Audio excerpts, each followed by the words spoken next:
news has come in on Covovax and Corbevax getting a clearance, an anti-COVID pill. Molnupiravir has also gotten the nod, and I'm being joined by a prolific panel right here. Dr. Sanjeev Bagai, Chairman and MD, Nephron Clinics.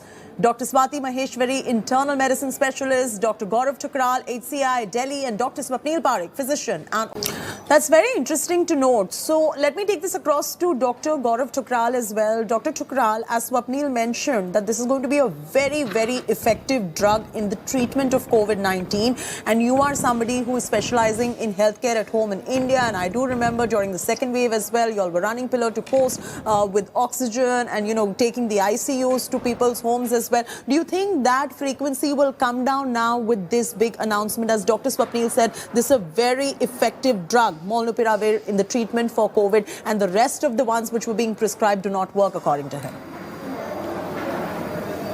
Yeah, I think I agree with Swapnil. This drug has been recommended for usage in adults who are at risk for severe disease. Already in the West, it has showed that there is 30% decrease in hospitalizations and deaths also. Yeah. And very interestingly, the whole mechanism of this drug is that it stops the replication of the viral by creating an error in the viral gene. And this is called a catastrophe error. So that means that the the COVID-19 itself will stop replicating, and hence this will reduce the infection. And as one of my co-panelists mentioned, this all happens in the first 5 days, and the trials have shown that the viral load has gone significantly down on Molnupiravir.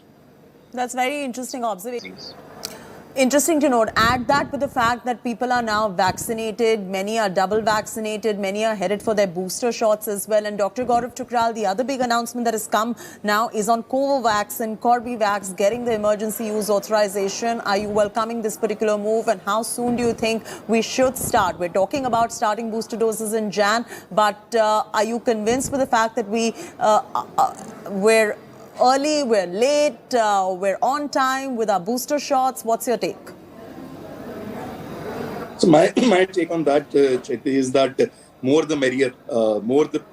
As everybody has pointed, more things we have ourselves to protect from the virus. I think it makes more and more sense to have these new kinds of vaccines, because as the virus is mutating and doing new things for its survival, the same we'll also have to do. So Corbevax, which is a RBD protein subunit vaccine, or a Covovax, which is the first nanoparticle vaccine, these all can be used as booster shots also. And as the supplies won't be constrained with a few manufacturers, this also lead to, I would say, vaccine equity across the globe also. So more the merrier. And as the virus is changing, I think we'll also have to be very agile with all these vaccines and keep on researching and keep on making new things. So that's my take on booster shots and these vaccines. Right. Before that, I want to bring in Gaurav Thukral. It is a very welcome move that Covovax, Corbevax, Covishield, Covaxin, these 4 vaccines are now available in India. It's fantastic for the country. All of you are unanimously saying that while the government is also chest thumping about the clearance coming in for Covovax and Corbevax, should they not go ahead and make Pfizer and Moderna available in India too?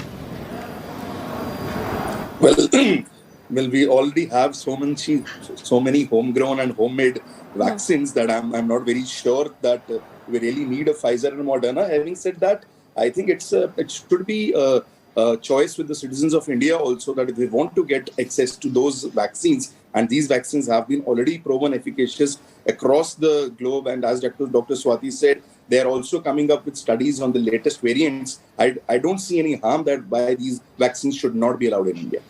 Dr.